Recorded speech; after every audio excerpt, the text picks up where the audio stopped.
बॉलीवुड हो या फिर साउथ सिनेमा, आजकल एक चीज़ सब जगह कॉमन हो चुकी है, वो है ब्रूटल एक्शन। ऐसी मूवीज़ जहाँ पे खून उठता है, हड्डियाँ टूटती हैं और स्लो-मो फाइटिंग सीन्स देखने को मिल जाते हैं। और ऐसी मूवीज़ में ब्रूटल एक्शन और उसके साथ जुड़े इमोशन की वजह से ऑडियंस को एक रॉ इंटेंसिटी स्क्रीन के थ्रू फील होती है। और पिछले 1-1.5 साल में तो मैं कहूँगा कि नए-नए फिल्म मेकर्स ऑब्सेस्ड हो चुके हैं सडनली ऐसी रॉ और वायलेंट एक्शन मूवीज़ बनाने के पीछे। और एग्जैक्टली आज के वीडियो में हर वो चीज़ के बारे में बात करेंगे कि क्यों ब्रूटलिटी आज की तारीख में इंडियन सिनेमा का एक न्यू ट्रेंड बन चुका है और हर एक डायरेक्टर अपनी मूवी को लेके इतना वायलेंट और ब्रूटल जाना चाहता है।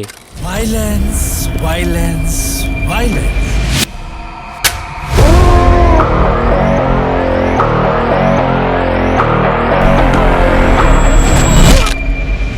अब सबसे पहले तो देखो, झूठ नहीं कहूँगा, हम लोग को ये चीज़ देखना पसंद है। हम थिएटर्स में जाके ये चीज़ को एंजॉय करते हैं, तभी कोई फिल्म मेकर ऐसी मूवीज़ बनाता है। ये चीज़ का अंदाज़ा हमें तभी आ चुका था जब जीरो मूवी में 2018 में SRK को लोग ना देखकर रॉकी भाई को एज अ एंटी हीरो देखना पसंद करते हैं। और कहीं ना कहीं तभी से आइडिया आ चुका था कि अब एक्शन हीरा शायद वापस से आने वाला है। हमने देखा था कि पुराने ज़माने में इंडिया में काफ़ी सारी एक्शन मूवीज़ बनती थी, फिर एक रोम कॉम मूवीज़ का वेव आया और अब मुझे लगता है कि एक्शन मूवीज का वेव वापस आ चुका है। ऑडियंस का टेस्ट जो है ना, वो टाइम टू टाइम चेंज होता रहता है और वापस से शायद उन्हें एक्शन मूवीज देखना ज़्यादा पसंद आ रहा है रोम कॉम के कंपैरिजन में। और ये सब जो आज वायलेंट ब्रूटल मूवीज आती है ना, इनकी शुरुआत कहीं ना कहीं एनिमल के इन्फ्लुएंस से ही हुई थी। एनिमल को जब ये सर्टिफिकेशन मिली थी, उसने इसको अपने बैज ऑफ ओनर की तरह पहना था। उसने कोई भी सीन को कट नहीं किया था ताकि वाइडर ऑडियंस तक पहुंच पाए। वांगा ने सिर्फ यही कहा था कि मैं अपनी सोच को आपके सामने रखता हूं,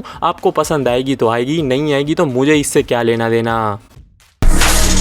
और जैसे ही एनिमल इतनी ज़्यादा सक्सेसफुल मूवी रहती है तो हर एक डायरेक्टर, हर एक फिल्म मेकर के मन में ये ख्याल आ ही जाता है कि जब वो कर सकते हैं तो हम क्यों नहीं। और उनके मन में से जो एक एडल्ट सर्टिफिकेशन का डर था ना, वो निकल जाता है। इससे पहले बॉलीवुड में हमने ऑफन ऐसा देखा था कि वायलेंट मूवीज़ ना बनाकर लोग US सर्टिफिकेट वाली मूवीज़ बनाना ही पसंद करते थे। और एक दो ऐसे सीन्स होते भी थे तो वो सर्टिफिकेशंस के लिए वो सीन्स को निकाल दिया जाता था। और भाई ऐसे ही वांगा की एनिमल ने एक स्टेज सेट कर दिया था। और जैसे ही वांगा की एनिमल इतनी हिट होती है, उसके बाद आती है हिट मूवी, उसके बाद आती है मार्को मूवी, और ऐसे ऐसे ब्रूटलिटी मूवीज की मानो लाइन ही लग जाती है। वो मूवीज तो उसके साथ ही आती हैं, लेकिन ये तीनों चारों मूवीज ने एक स्टेज सेट कर दिया था कि कैसे आप ब्रूटल मूवीज को भी इतनी स्टाइलिश तरीके से प्रेजेंट कर सकते हो और वो ऑडियंस को डेफिनेटली पसंद भी आएंगी और बॉक्स ऑफिस पे भी वो मूवीज सक्सेसफुल रहती हैं। और बात करें अगर साउथ सिनेमा की, तो देखो वो रॉ वायलेंस को सालों से सर्व करते आ रहे हैं। कई सारी ऐसी रॉ वायलेंट मूवीज आई थी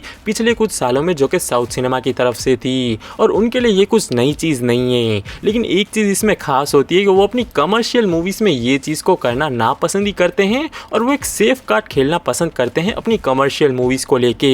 लेकिन वहाँ पे भी सालार मूवी आती है जिसने वहाँ पे एक स्टेज सेट कर दिया, पर्टिकुलरली साउथ मूवीज़ में। वो ऐसी मूवीज़ बनाते तो आ ही रहे थे, लेकिन कमर्शियल मूवीज़ को लेके प्रशांत नील वहाँ पे कुछ एक्सपेरिमेंट करते हैं और सालार में वो चीज़ सक्सेसफुल रहती है। और अब तक मैंने वीडियो में आपको जितनी भी मूवीज़ के बारे में बताया ना, इन्होंने इंडियन सिनेमा में एक बूस्ट दे दिया ब्रूटलिटी को। और तो जितने फिल्म मेकर्स और प्रोड्यूसर्स थे उनको भी एक आइडिया लग गया कि कैसे ब्रूटलिटी को दिखा के हम पैसे कमा सकते हैं। और एक खास पॉइंट, जब एक डायरेक्टर किसी एंटी हीरो या ग्रे कैरेक्टर को दिखाना पसंद करता है तो वो उसके साथ थोड़ा सा वायलेंट होना भी पसंद करेगा। मान लो अगर रोलेक्स जैसा कोई विलन है, वो किसी को सिर्फ एक गोली मार के ख़त्म कर दे तो वो देख के किसको मज़ा आएगा। वो देख के रोलेक्स का इतना नाम बन पाता। जब उसने किसी का सर काट के अलग कर दिया, इतनी ब्रूटलिटी दिखाई, तभी रोलेक्स का एक रोला जंप आया और आज रोलेक्स का एक नाम बना। और यहीं से हमें पता चलता है कि ब्रूटलिटी जस्टिफाई करती है किसी डेंजरस पर्सनैलिटी को, और कहीं ना कहीं किसी ऐसे कैरेक्टर को प्रेजेंट करने के लिए ब्रूटलिटी ज़रूरी भी हो जाती है किसी मूवी में।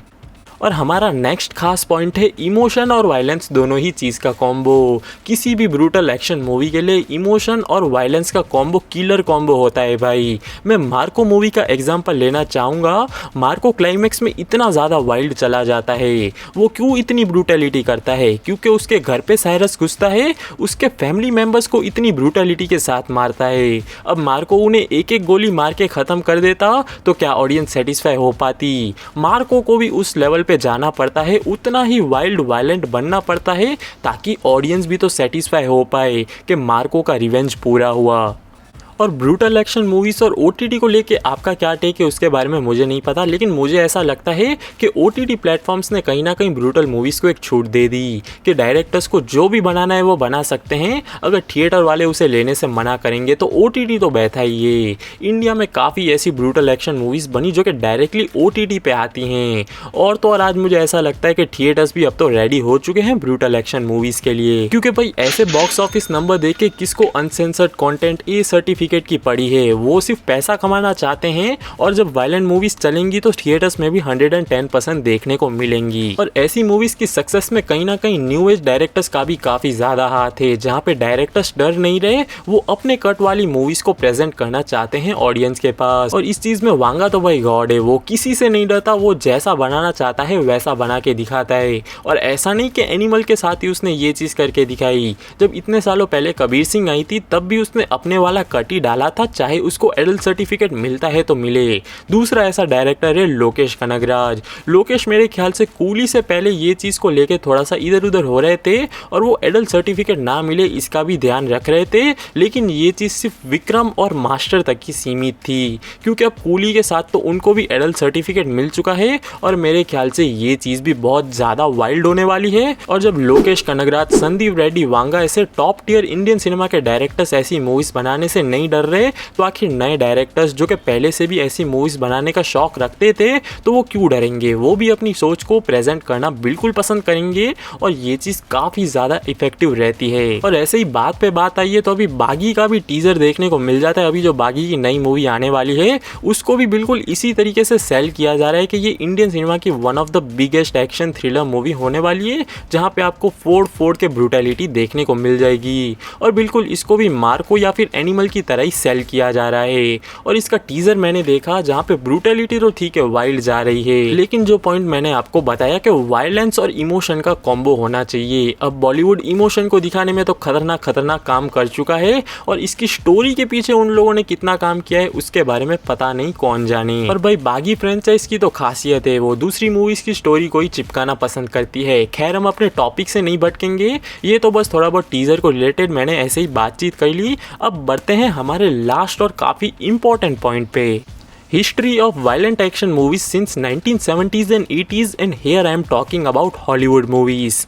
आज जिन क्रिटिक्स को ब्रूटल मूवीज कैंसर लगती है उन्हें 1970s और 80s में सिनेमा लगा करती थी। The wild bunch, first blood, Scarface, godfather, taxi driver, ये सब आइकॉनिक मूवीज है जहाँ पे आपको भर भर के ब्रूटल वायलेंस देखने को मिल जाता है। और भाई ये मूवीज को देखकर कोई ऐसा नहीं कहता ये तो समाज पे गलत प्रभाव डाल सकती हैं, हमें ऐसी मूवीज नहीं देखनी चाहिए। उसका उल्टा कई सारे लोग कहते हैं कि ये तो सिनेमा है, हमें ये मूवीज तो देखनी ही चाहिए ताकि हम एक वाइड रेंज ऑफ मूवीज को देख पाएं। और मैं पर्टिकुलरली हॉलीवुड मूवीज की ही बात इसलिए कर रहा हूँ क्योंकि वहाँ पे ऐसी मूवीज को प्रेज किया जाता है। वो लोग ऐसा नहीं कहते कि जॉन विक में इतना सारा ब्लड, इतना सारा वायलेंस क्यों दिखा दिया, लोगन में इतना सारा एक्शन क्यों था। भाई वो ये चीज़ को एक्सेप्ट करते हैं, और हॉलीवुड ऑडियंस वो चीज़ को क्रिटिसाइज नहीं करती, वो उसे एक्सेप्ट करती है कि जहाँ पे वायलेंस की ज़रूरत है उसे दिखाया जाए, हम उसे इंजॉय करेंगे। और जो लोग आज वांगा जैसे डायरेक्टर को क्रिटिसाइज करते हैं, मैं तो कहता हूँ एक बार आप टेरेंटिनो की मूवीज देखो,